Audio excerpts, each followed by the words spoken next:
आकाश मोकळे होऊ लागले.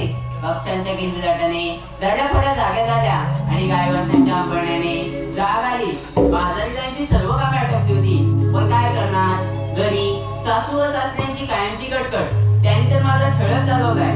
नकोसा झालाय जीव माझा मला. राधे, ए राधे.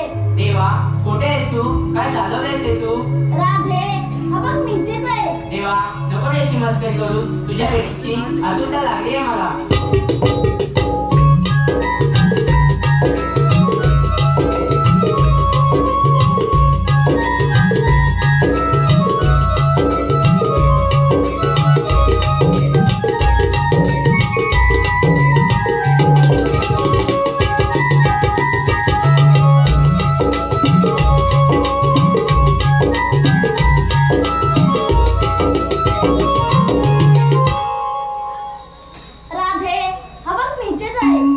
कुठे होतात तुम्ही? राधे, मी 40 साली काठी भाषाने सर्वत्र आहे आणि ज्यावेळी तू मला पाशील त्यानंतर तुला दिसणार आहे. देवा, मी नदीकाठी भाडे बांधण्यासाठी आले असता तुझी ती माझी गाठभेट झाली. चल निघते मी, नाहीतर सासू सासरे रागवतील माझ्यावर.